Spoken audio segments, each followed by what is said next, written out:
The needle slipped, and Eleanor Ashworth's finger met the point before the leather did. She did not cry out.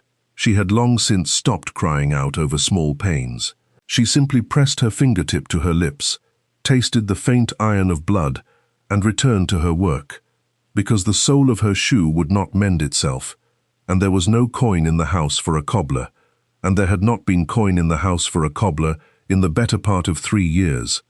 Outside her window, the village of Farrowmere was waking slowly into a grey autumn morning, chimney smoke rising in thin grey ribbons, a cartwheel groaning somewhere down the lane. Eleanor sat by the low fire in her mother's cottage with her sewing basket in her lap, and her shoe turned inside out across her knee, threading a length of waxed cord through the split in the sole with the patient, practiced hands of a woman who had learned to make ruin look like resilience.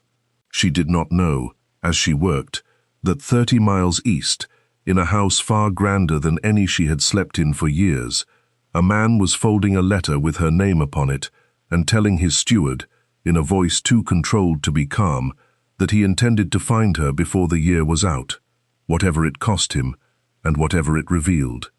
She did not know that she had ever been searched for at all. She believed, as she had believed for 3 years, that she had been forgotten entirely, and that this was, on the whole, a mercy. It was easier to believe herself forgotten than to remember what it had felt like to be chosen and then quietly set aside. Her mother's cough sounded from the next room, thin and dry, and Eleanor set down her needle at once, because there were more urgent mendings in this house than shoes. She rose, smoothed her skirt, grey wool, twice turned, the hem let down until the fabric had faded paler than the rest, and went to see to her mother, and left the shoe half repaired upon the stool, waiting, the way so much of her life had been left waiting these last 3 years, unfinished, patched, and quietly enduring. She could not have imagined on that ordinary grey morning that the very shoe she mended so carefully would, before the season turned, carry her into a room full of candlelight and consequence, where a man who had crossed 3 counties looking for her would finally learn her name from her own lips, and where the truth of who he was would either ruin her completely or save her. For now, she only knew that the fire was low, the flour was low, and her mother's cough was not improving. She banked what coals remained, set the kettle to warm what little tea they had left, and told herself, as she had told herself every morning since her father's disgrace, that dignity did not require money. It required only the refusal to behave as though one had none. It was a fine philosophy. It had carried her through 3 years of reduced circumstance with her chin unbowed. What it had not prepared her for was the sound of carriage wheels on the Farrowmere road 2 days later. Wheels far too fine for this village, moving far too slowly, as though their owner were searching for something he could not quite name. 3 years earlier, Eleanor Ashworth had been, by any reasonable account, a fortunate young woman. Her father, Mr. Edmund Ashworth, had been a gentleman of modest but respectable estate, a man who dined twice a year with the old Earl of Ashcombe, and who had, when Eleanor was barely 16, secured for her something most girls of her station could only imagine, a betrothal, informal but sincere, to the Earl's own son and heir. She remembered the boy. No, she corrected herself always, the young man, for he had been near 20, only in fragments, a tall figure across a drawing room, a voice she had heard more than seen, low and clipped, addressing a servant with such chill correction that she had flinched on the servant's behalf. She remembered thinking, with the swift, unforgiving certainty of youth, that whatever fortune had been arranged for her, she did not wish to spend her life warming a man capable of such coldness. She had never spoken to him directly, not once. The understanding between their fathers had been sealed at dinner tables and in correspondence, in the particular unhurried way old families arranged such things, with the young people themselves treated as consequences rather than participants. Eleanor had seen him perhaps 3 times across rooms too large and too crowded for conversation, and each time she had come away with her opinion a little more settled, that Julian Ashcombe, heir to the earldom, was proud, cold, and entirely uninterested in kindness that cost him nothing to give. She had been, she would later understand, catastrophically wrong about which young man she had been watching. But the wrongness of it had not mattered in the end, because before any wedding could be spoken of in earnest, her father's fortune had collapsed beneath him like ice giving way on a pond. A bad investment, a worse partner, debts called in all at once by men who had smiled at him across those same dinner tables. He had died within the year, some said of the shame as much as anything, and Eleanor and her mother had removed to Farrowmere with what little could not be seized, to live quietly on the charity of a distant cousin's cottage and the goodwill of neighbours who did not ask too many questions. No one from Ashcombe had written, no one had come. The betrothal, never formalized, dissolved as quietly as morning mist, and Eleanor told herself she was glad of it, glad to be spared a husband who would have looked at her, in this reduced state, with the same chill correction she remembered from her single memory of him. She built her peace on that memory. She did not know it was a lie. What Eleanor did not know, what no one in Farrowmere knew, and what even her own mother had never fully understood, was that the young man she remembered addressing a servant so coldly had not been Julian Ashcombe at all, but his cousin, Percival Ashcombe, a young man of considerable charm and considerably less conscience, who had attended that particular dinner in Julian's place because Julian himself had been abroad, settling business for his ailing father, and had never once, in all his life, met Eleanor Ashworth face to face. The man Eleanor believed she had escaped had never existed. The man she was betrothed to remained, 3 years later, entirely unknown to her, and entirely unable to forget a betrothal his own father had made, and had never, in his final failing months, released his son from. The old Earl of Ashcombe had died that spring, quietly, in the manner of men who have arranged everything and left nothing to chance except the one thing that could not be arranged, his son's willingness to love where duty pointed. Julian Ashcombe, now the Earl, stood in his father's study a week after the funeral, with a letter in his hand that his father's solicitor had been instructed to deliver only after death, and read, in his father's own careful script, the truth of what had been done in his name and what remained, now, for him to finish. You will think, perhaps, that I bound you to a stranger out of vanity or ambition, his father had written. I did not. I bound you to a young woman whose father was, whatever his failures, a man of true feeling, and whose mother I have watched, from a distance these 3 years, endure poverty with more grace than half the peeresses of my acquaintance show in their comfort. I never released the understanding between our houses because I did not wish it released.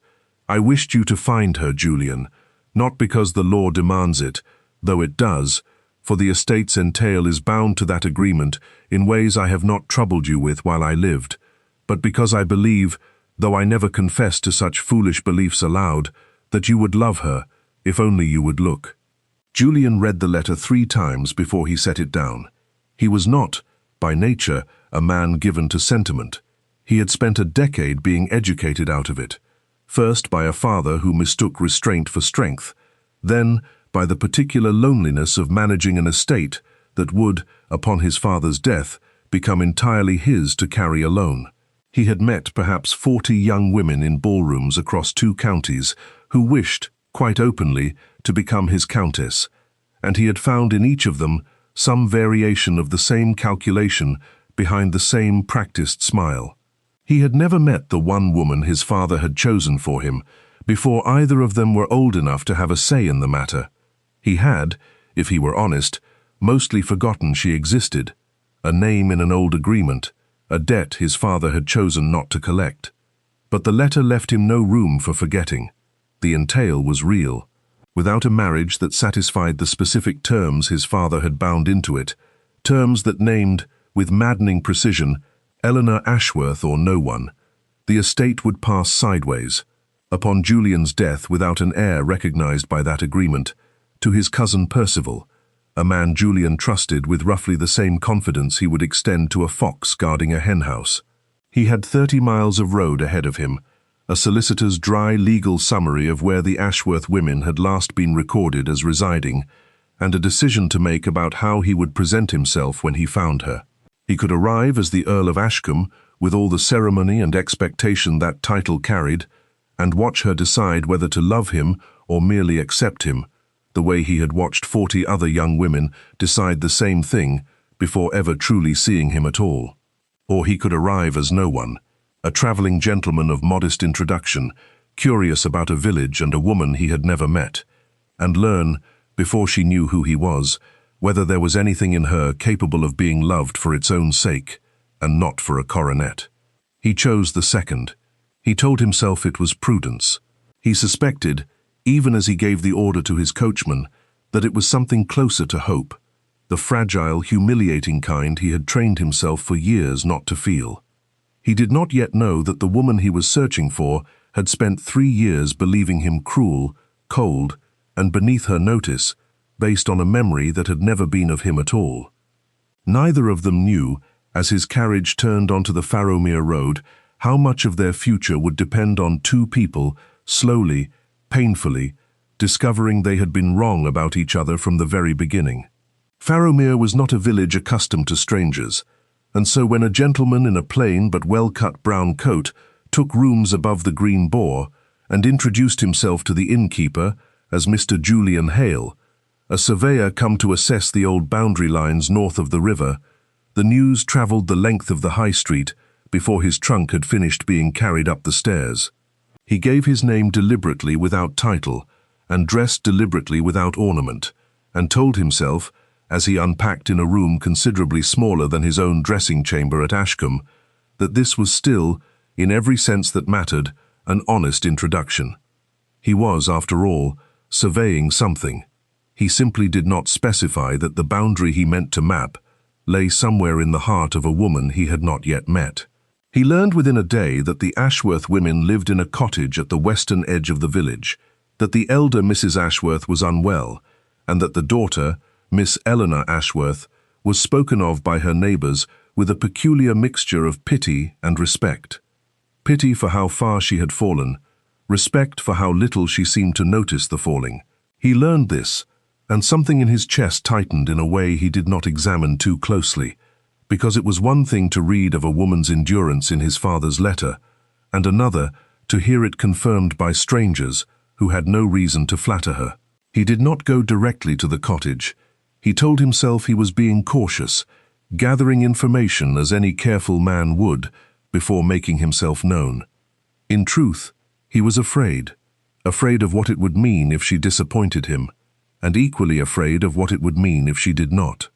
It was on the 3rd morning of his residence at the Green Boar that he came upon her by accident, or by the sort of accident that a man half-consciously arranges by walking, without quite admitting to himself why, along the lane that led past the Ashworth cottage.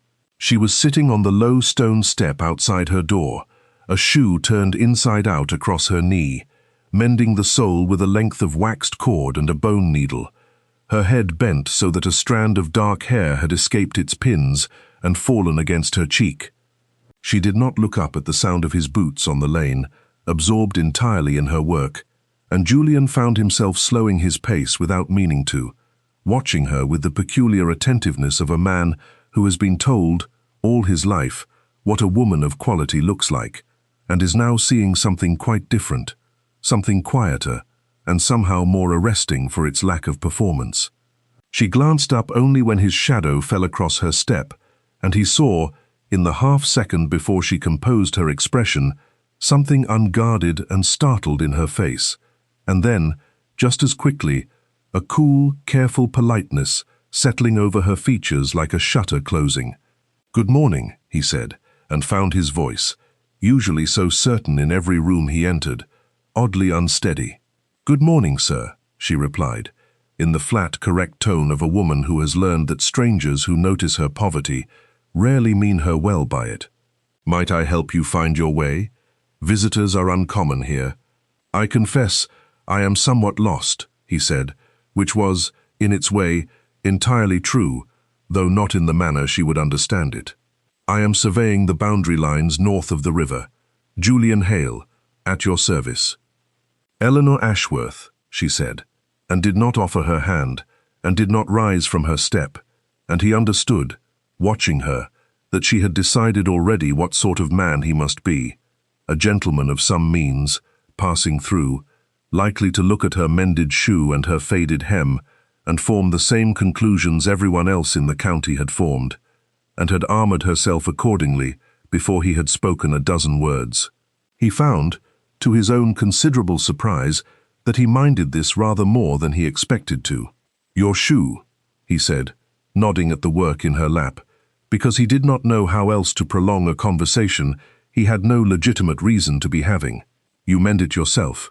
"I do a great many things myself, Mr. Hale," she said, and there was an edge to it now, faint but unmistakable, the edge of a woman who had grown tired of being pitied by men who would never have to darn their own linens. It is remarkable what a person learns to do when there is no one else to do it for her. He should have let the conversation end there.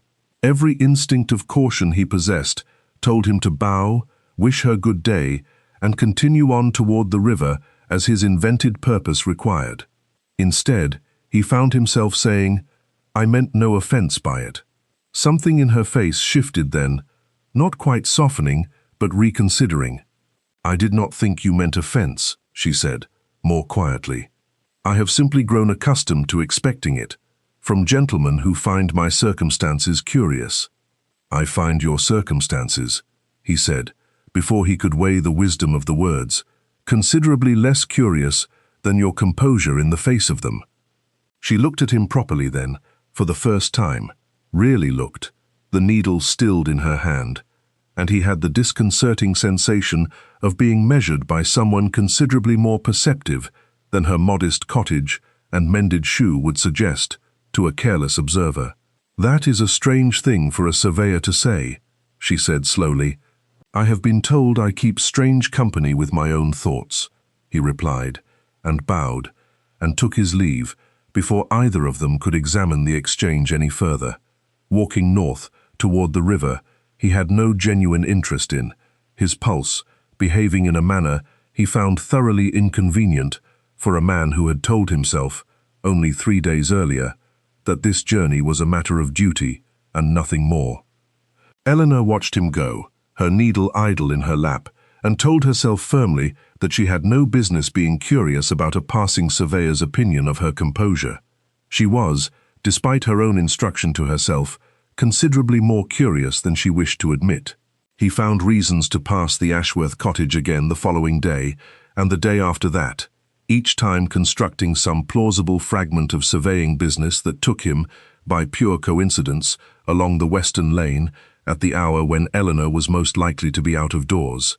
Hanging linens, drawing water, walking to the small church at the edge of the green.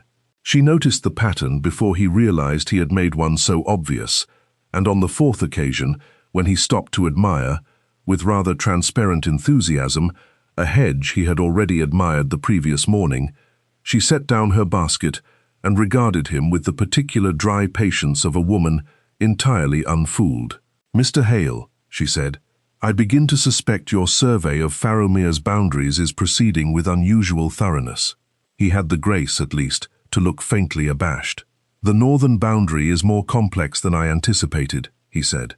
"I am certain it is," she said, and there was, for the first time, the ghost of a smile at the corner of her mouth, quickly suppressed, but not quickly enough that he failed to see it, and something in his chest turned over at the sight of it, unfamiliar and unguarded.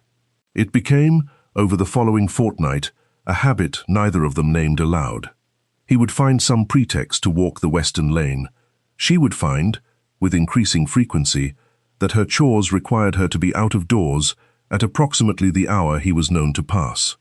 He began to call at the cottage properly, with small offerings that could not be mistaken for charity, a bundle of kindling he claimed to have no use for, a basket of late apples from an orchard he claimed to be surveying, a jar of honey he had, in fact, purchased from the very hive Eleanor's mother had once kept, before illness made the keeping impossible. Her mother, weak but sharp-eyed, took to the visits with more enthusiasm than her daughter, remarking more than once from her chair by the fire that Mr. Hale seemed a young man of unusually good sense for a surveyor, and unusually fine boots for a man who claimed to spend his days tramping through hedgerows. Eleanor dismissed the observation each time it was made, though she noticed, privately, that she had begun listening for the particular rhythm of his footsteps on the lane before she consciously admitted to herself that she was listening at all. What she did not know, what he had not yet found the courage to tell her, though the omission sat increasingly heavy in his chest each time she looked at him with that guarded, gradually thawing trust, was that every hour he spent in her company was an hour stolen from the truth, and every kindness she extended to Julian Hale, surveyor, was a kindness she did not know she was extending to the Earl of Ashcombe, the very man whose memory she had spent 3 years believing herself well rid of. He told himself, each evening at the Green Boar, that he would tell her tomorrow. He told himself this for a fortnight, and each morning found some new reason the moment was not yet right. Her mother's health too fragile for shock, the village too likely to overhear, his own nerve, if he examined it honestly, not yet equal to watching her face change from trust to betrayal in the space of a single sentence. It was during the 3rd week of his residence at Farrowmere that the first true crack appeared in his careful disguise, though neither of them recognized it for what it was at the time.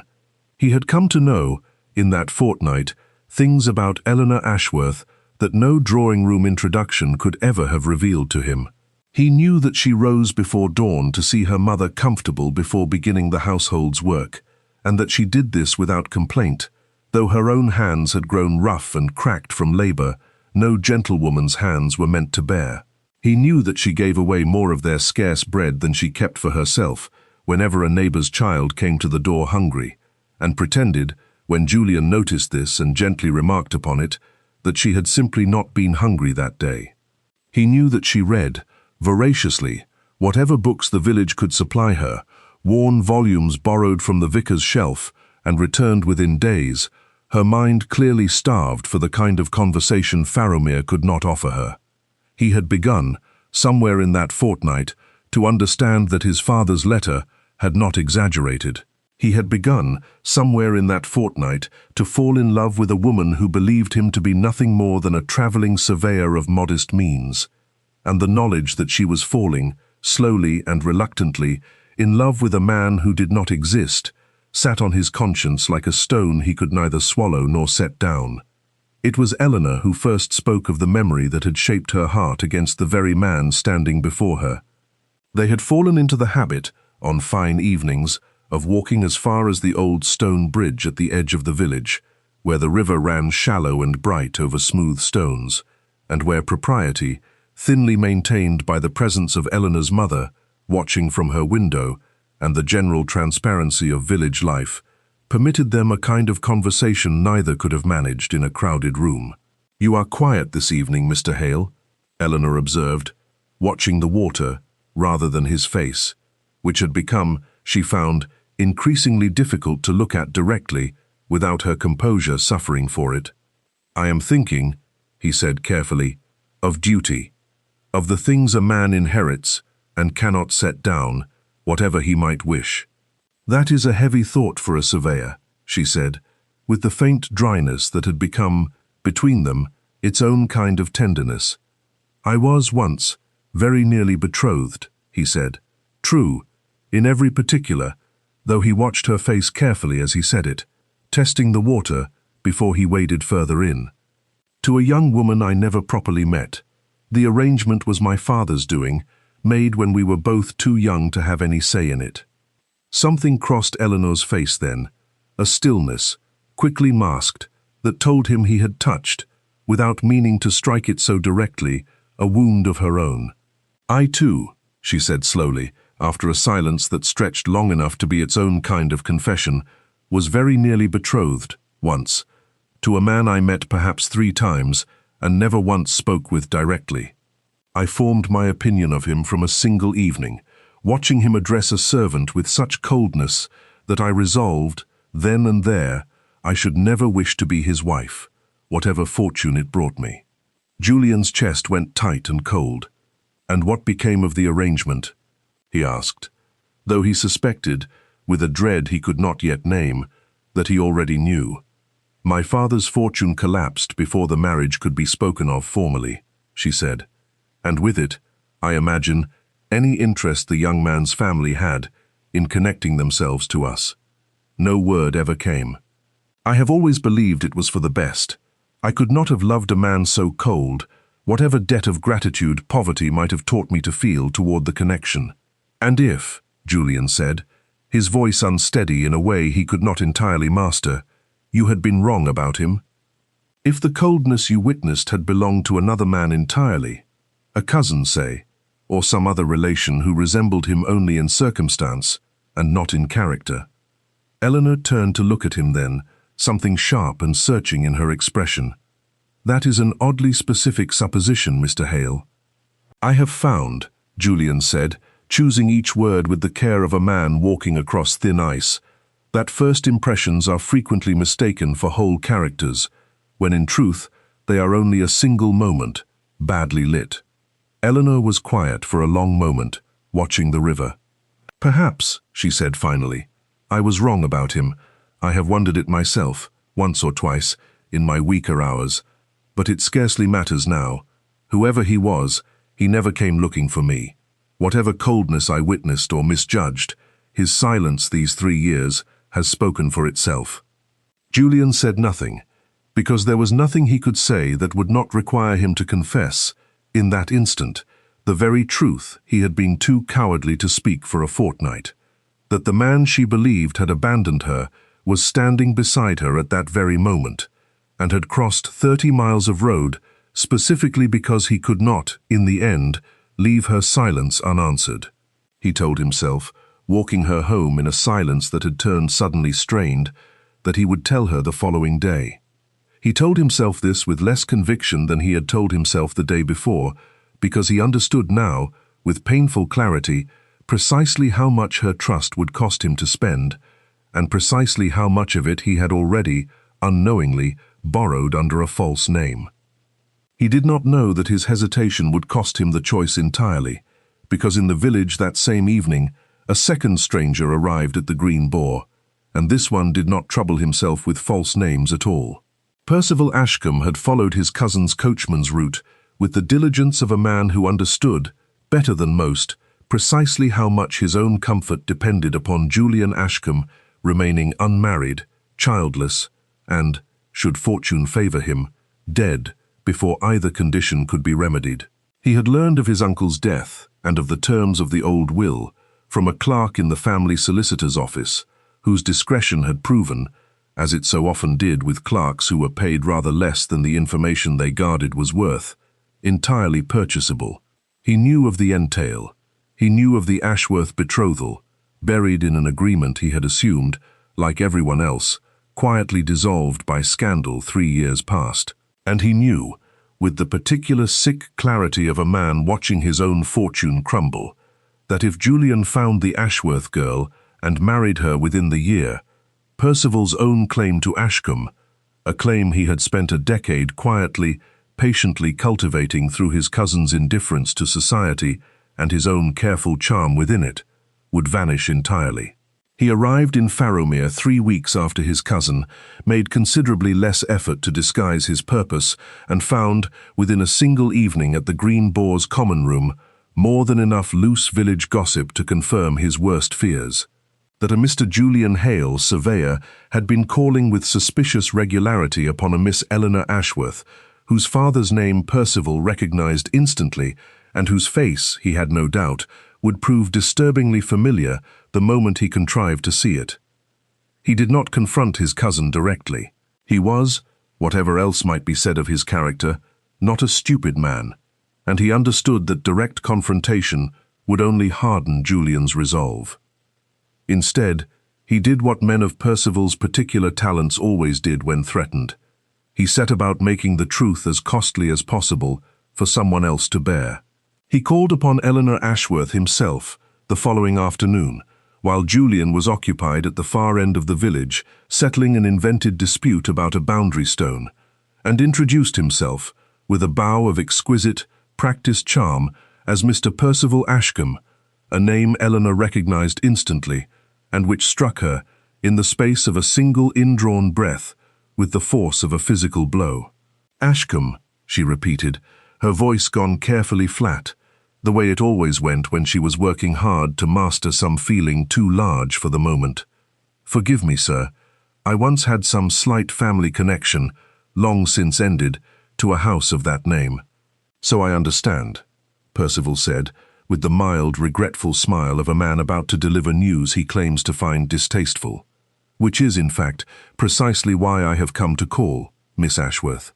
I find myself in the uncomfortable position of owing you a truth that I believe has been rather cruelly withheld from you." Eleanor's hands went very still in her lap. "What truth, sir?" "The gentleman you have known these past weeks as Mr. Julian Hale, surveyor," Percival said, watching her face with the careful attention of a man who enjoyed, more than he would ever admit, the precise moment when a well-placed cruelty found its mark, "is in fact my cousin, Julian Ashcombe, Earl of Ashcombe, the very man to whom you were once betrothed, and whom, I understand, you believed had abandoned you 3 years past without a word." The room seemed, to Eleanor, to tilt very slightly on its axis. "You are mistaken," she said, though even as she said it, a dozen small details rearranged themselves in her memory with sickening speed. His fine boots beneath a plain coat, the unconscious authority in how he spoke to the innkeeper, the strange specificity of his question by the river about mistaken first impressions. "I am not mistaken, Miss Ashworth," Percival said gently, and there was, beneath the gentleness, something almost gleeful. "He has been testing you, I imagine, observing you under false pretenses, to determine whether you were worth the trouble of an honest introduction. I confess I find the whole arrangement rather distasteful, which is why I felt compelled to spare you further deception." Eleanor said nothing for a long moment, her face carefully, painfully composed, while inside her chest, something she had not realized was still whole, broke cleanly in two. "I thank you for your candor, Mr. Ashcombe," she said finally, her voice steady in a way that cost her every ounce of the discipline 3 years of hardship had taught her. "You will excuse me. My mother requires attention." She did not weep until he had gone.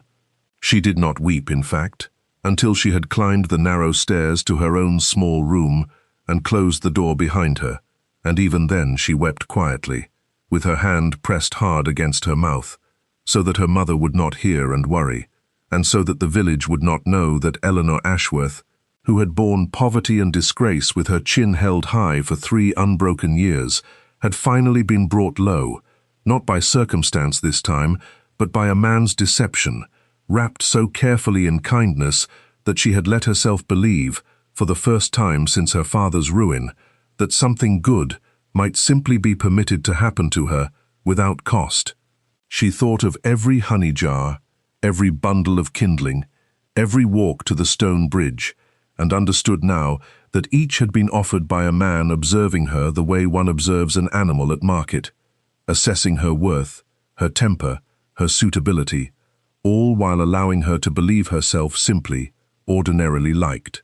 She did not yet know the full truth of why he had come, nor the desperate tenderness with which he had, in fact, fallen for her, rather than merely tested her. She knew only that she had been deceived by a title she had once believed cruel, and the old wound reopened wider than before, salted now with fresh betrayal. When Julian called at the cottage the following morning, basket of late pears in hand and some small foolish joke ready on his tongue about the boundary stone dispute, he found the door answered not by Eleanor but by her mother, whose face was drawn with an unhappiness that had nothing to do with her illness. "She will not see you, Mr. Hale," the older woman said, and then, more quietly, with the particular weariness of a woman who had learned to expect disappointment from every direction, or should I say, Lord Ashcombe. Julian felt the floor of his careful world give way entirely beneath him. "Who told her?" he asked, though he already suspected, with a cold certainty that turned quickly to fury, precisely who. "A Mr. Percival Ashcombe," Mrs. Ashworth said. "He called yesterday afternoon. My daughter has not left her room since." Julian closed his eyes briefly, absorbing the full weight of what his cousin had done, not merely revealed the truth, but revealed it in the cruelest possible frame, twisting a fortnight of genuine, hard-won tenderness into something calculating and cold, precisely so that Eleanor would receive the truth as an insult rather than a confession. "Mrs. Ashworth," he said, "I did not come to Farrowmere to deceive your daughter for sport. I came because my father's will bound my inheritance to an old agreement neither Eleanor nor I ever consented to as children, and because I could not bear to arrive and claim her as though she were a debt to be collected rather than a woman to be known. I meant to tell her myself.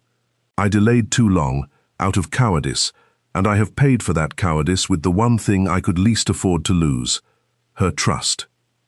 Mrs. Ashworth studied him for a long moment, and something in her expression softened, very slightly, though her voice remained firm. "Then you had best find the courage you lacked before, my lord, and quickly. My daughter has been wronged enough in her life by men who claimed authority over her future without troubling to ask her heart. If you mean to claim any part of it now, you will have to earn it honestly, in the open, before the whole village if need be, not through a surveyor's disguise and a basket of pears." "I intend to," Julian said, and found, to his own surprise, that he meant it with a fierceness that had nothing to do with entails or estates. "Whatever it costs me." It cost him, in the end, considerably more than he had anticipated, because Percival Ashcombe had not finished his work with a single visit. Within 2 days, the story had spread through Farrowmere in the particular distorted, delighted way that gossip travels through small villages, that the fine surveyor had been no surveyor at all, but an earl in disguise, and that poor plain Eleanor Ashworth had been made a fool of for his private amusement, unknowingly courted and observed like a curiosity, only to be discarded, some said, the moment her poverty proved as dull as her circumstances suggested it must be. Percival had been careful, cunning in the way only a man with everything to lose could be cunning, to ensure that the story reached the village wearing its cruelest possible shape. He wanted Eleanor humiliated beyond any hope of quiet reconciliation. He wanted Julian's return to the cottage to be met not merely with a closed door, but with a village fully primed to see any further attention from the Earl as confirmation of exactly the callous game Percival had accused him of playing. Eleanor bore the whispers with the same iron composure she had spent 3 years perfecting, though each glance from a neighbor's window, each half-hidden smile from women who had once envied her lost fortune and now pitied her lost dignity, cut deeper than she allowed herself to show. She did not weep again in public. She did, however, stop mending shoes on her front step, where passers-by might see her, and took her small mercies instead, behind closed doors, where at least her wounds could bleed unwitnessed. It was her mother, weak in body but entirely undiminished in spirit, who finally broke through her daughter's careful, wounded silence, some 5 days after Percival's visit, as Eleanor sat once again by the low fire, needle in hand, mending, not a shoe this time, but a shirt of her father's she had kept, unworn, for 3 years, unable to decide whether to sell it or simply hold on to the last good linen he had ever owned. "You are angry with the wrong man," her mother said quietly from her chair. Eleanor's needle stilled. "He deceived me, mother." "He did," her mother agreed. "And he ought to have told you sooner, and more honestly. And I have half a mind to tell him so myself, when next he darkens our door, which I have no doubt he will attempt to do, whatever village gossip stands in his way. But Eleanor, look at me. In 3 weeks of calling upon this house under a false name, did that man ever once behave toward you with anything less than tenderness? Did he ever mock your poverty, or press you for more than you wished to give, or treat your circumstances as anything but an accident of fortune, unworthy of altering his regard?" Eleanor said nothing, because she could not, in honesty, answer otherwise. "The cruelty you remember," her mother continued, more gently now, "was some other man entirely, by your own admission, glimpsed once across a crowded room 3 years past. The kindness you have witnessed these 5 weeks, the honey, the kindling, the patience with which he has listened to every word you have ever troubled yourself to share with him. That, my dear, was not a performance staged for a stranger's amusement. A man does not learn a woman's habits so thoroughly, nor return so faithfully to a cottage that offers him nothing but conversation and mended linen, unless something in him has been genuinely, helplessly caught. Then why conceal it at all? Eleanor asked, and her voice cracked, finally, on the question she had been holding beneath her composure for 5 days. Because he is a man who has likely spent his whole life being wanted for his title, and never once for himself, her mother said. And because, whatever his failures of courage, I suspect he wished, foolishly, clumsily, but not cruelly, to be loved as Julian Hale before he risked being merely tolerated as the Earl of Ashcombe. It was wrong of him to let it run so long. It does not mean it was never real. Eleanor sat with this for a long while, the fire burning low, her father's old shirt forgotten in her lap, and found, somewhere beneath the wound Percival had so carefully inflicted, a small, stubborn ember of something that was not quite forgiveness yet, but was no longer entirely anger either. She did not know, as she sat there turning the matter over in the privacy of her own conscience, that Julian himself was, at that very hour, standing in the Green Boar's common room informing his cousin, in a voice gone dangerously quiet, precisely how thoroughly Percival had miscalculated in believing that cruelty dressed as candor would go unanswered. "You came here to ruin what you could not have," Julian said, "and I find, cousin, that I am done permitting it." "I came here," Percival replied, with the thin bravado of a man who knows he has already lost, but has not yet admitted it to himself, "to tell the girl a truth you lacked the spine to tell her yourself. If she thinks less of you now, Julian, the fault is entirely your own cowardice, not my honesty." "There is a difference," Julian said, "between honesty and cruelty wearing honesty's coat, and you have known that difference your whole life, Percival, and chosen the coat regardless, because it suited your purposes better than the truth ever could. You did not tell her to spare her deception. You told her to make certain the deception could never be forgiven, because a forgiven earl married to Eleanor Ashworth costs you Ashcombe entirely, and an unforgiven one, humiliated out of the village, leaves the entail unresolved and your own claim intact a little longer." Percival's carefully maintained smile faltered, just slightly, confirming everything Julian had already understood. "Whatever you believe you have accomplished here," Julian said, "I intend to undo it, publicly, if that is what her dignity requires. And I would advise you, cousin, to be gone from Farrowmere before I return from proving it, because I find I have considerably less patience for you than my father's restraint once demanded of me." He did not wait for Percival's reply. He walked out of the Green Boar with the particular clarity of a man who has finally stopped hiding behind a borrowed name, and began, that same afternoon, the work of earning back, honestly, openly, and at whatever cost to his own pride, the trust he had spent a fortnight building under false pretenses and a single careless silence very nearly destroying. He did not go first to Eleanor's cottage, though every instinct in him strained toward her door. He understood, with a clarity born of his mother's own advice and his own hard-learned reflection, that a private apology would do nothing to undo a public humiliation. Percival had made certain the whole village believed Eleanor Ashworth had been made a fool of by a titled man's idle amusement. Only a public accounting could undo a public wound. He called, that same evening, upon the village vicar, and requested, to that gentleman's considerable astonishment, the use of the small stone church for a gathering the following Sunday, ostensibly to address the parish on a matter of some importance regarding the Ashcombe estate's tenancies.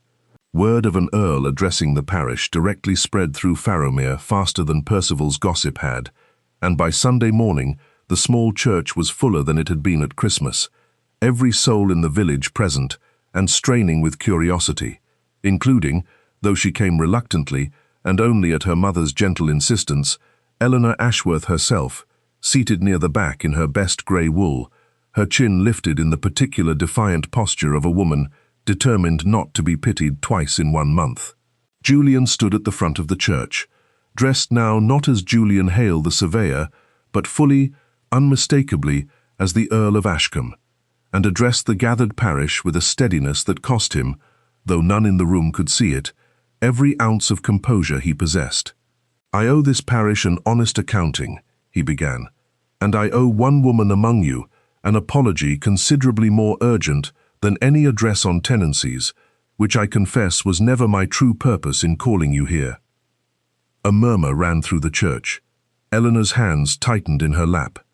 "5 weeks ago I came to Farrowmere under a false name," Julian continued, "not out of cruelty or amusement, as has been suggested to at least one household in this village by a relation of mine whose own interests are considerably better served by my remaining unmarried, but because I came searching for a woman my late father named, in an agreement made before either of us were old enough to consent to it, as the only bride who would satisfy the terms of my inheritance.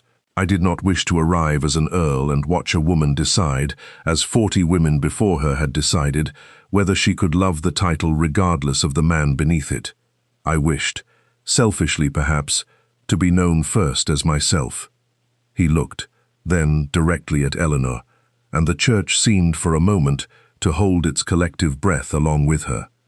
"I found in Miss Eleanor Ashworth," he said, "a woman of a character I have met nowhere else in 5 years of London seasons and county balls, a woman who mends her own shoes rather than complain of poverty, who gives away her own bread to hungry children rather than count her own hunger first, who has borne 3 years of reduced circumstance with a dignity I have watched grown men of considerable fortune fail to muster in far smaller adversities.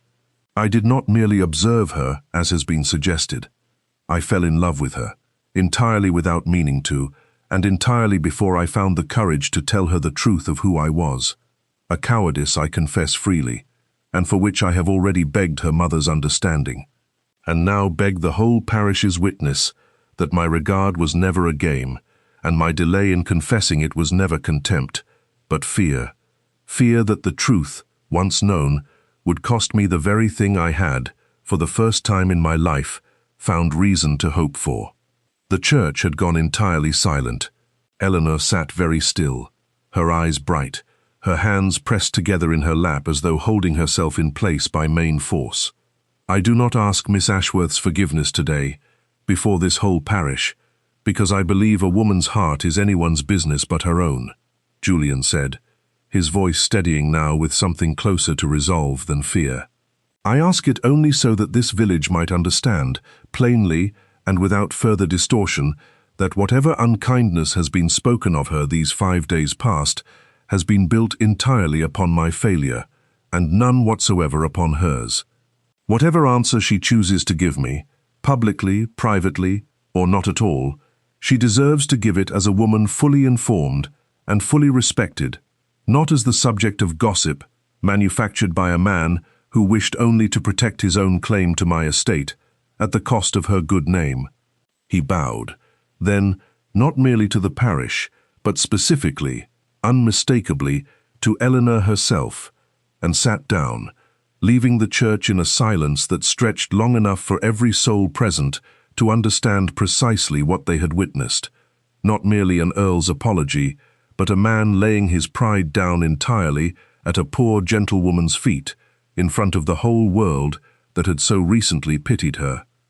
Eleanor did not rise immediately. She sat with her hands pressed together, her heart beating so hard she was certain the woman beside her must hear it, while 3 years of careful composure and 5 days of fresh wound warred within her against the plain, undeniable truth of what she had just heard spoken, without hedging or excuse, before an entire parish. She thought of the honey jar and the bundle of kindling and the walks to the stone bridge, and understood now that each had, in fact, been exactly what they had felt like at the time. Not a performance, but a courtship, however clumsily and cowardly begun. She rose finally when the service concluded and the parish began to file, murmuring, out into the churchyard, and found Julian waiting near the door, his composure as carefully held as her own, both of them suddenly aware of how many eyes remained upon them even as the crowd dispersed with elaborate, unconvincing casualness. "You might have told me sooner," she said, when they stood finally near enough for private words, her voice unsteady despite every effort to master it. "I might have," he agreed. "I was afraid, not of you, of losing what I had found before I had properly earned the right to keep it. It was a coward's reasoning, and I own it entirely. I believed for 3 years," Eleanor said, "that you were a cold and proud man who thought nothing of abandoning an agreement the moment it grew inconvenient. I built a great deal of my peace on that belief." "I know," Julian said quietly, "and I have spent 5 weeks learning that the man you believed me to be was never me at all, was in fact a cousin who has done us both considerable harm, and who I do not intend to permit near either of us again. I cannot undo 3 years of that mistaken belief, Eleanor. I can only ask that you allow me the chance, slowly, honestly, without disguise this time, to become known to you as I truly am." Eleanor looked at him for a long moment. This man who had crossed 30 miles of road for a promise his father made before either of them could speak, who had mended his own dishonesty publicly rather than let her bear the cost of it alone, who had learned her small daily kindnesses so thoroughly that he had recited them, unprompted, before an entire parish as though they were the finest qualities a woman could possess. "I should like that," she said finally, and felt, as she said it, something in her chest that had been clenched tight for 3 years loosen, just slightly, for the first time since her father's ruin. It was not, she understood even then, a resolution of everything at once. There remained gossip to weather, and a cousin's malice to guard against, and the strange, daunting reality of a woman raised these last years in poverty, learning to imagine herself a countess. But it was a beginning, honestly made this time, and Eleanor found that an honest beginning, however imperfect, was worth considerably more than the false peace of 3 years' assumed abandonment. The following months did not pass without difficulty, for genuine love, Eleanor was discovering, required rather more courage than the easy fantasies of girlhood had suggested. Percival did not depart Farrowmere quietly. He made one final attempt, some weeks later, to contest the validity of the old betrothal agreement before the family solicitor, arguing that 3 years of silence and Eleanor's reduced circumstances had rendered the arrangement void in spirit, if not in strict legal letter. Julian met the challenge not with anger, but with the quiet, thorough patience of a man who had learned, through his father's careful letter, precisely how deliberately the entail had been constructed to withstand exactly such a challenge. The solicitor confirmed within a fortnight what Julian had already suspected. The agreement stood, unaltered by circumstance, exactly as the old Earl had intended it to stand, and Percival's claim, built on nothing more than opportunism, collapsed as swiftly and thoroughly as Eleanor's father's fortune once had, though with rather less sympathy extended to the man left holding its ruin. Eleanor, for her part, did not surrender her guarded heart easily or all at once, whatever the church full of witnesses had heard Julian confess.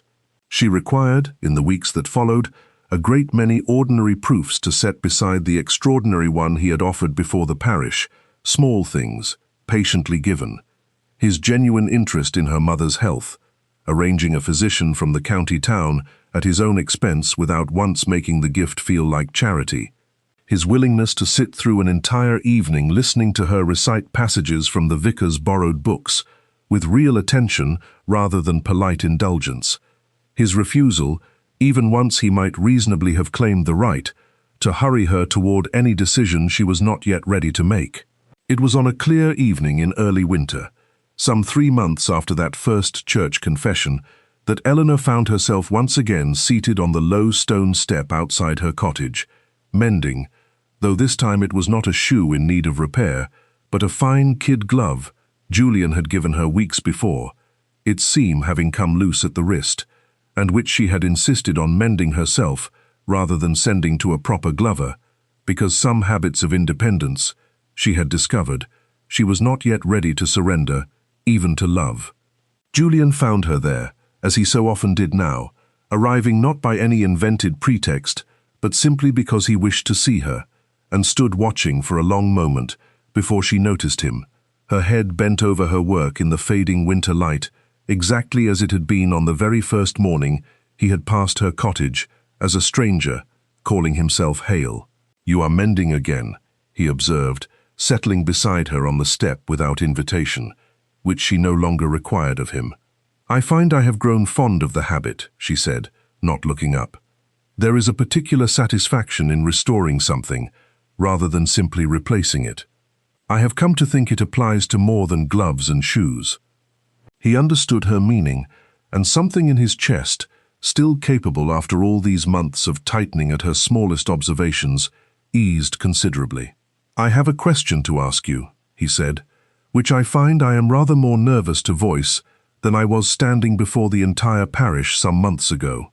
Eleanor set down her needle at last, and looked at him properly, her expression carrying none of the guarded caution it once had, and all of the quiet, hard-won trust 3 months of patient honesty had earned.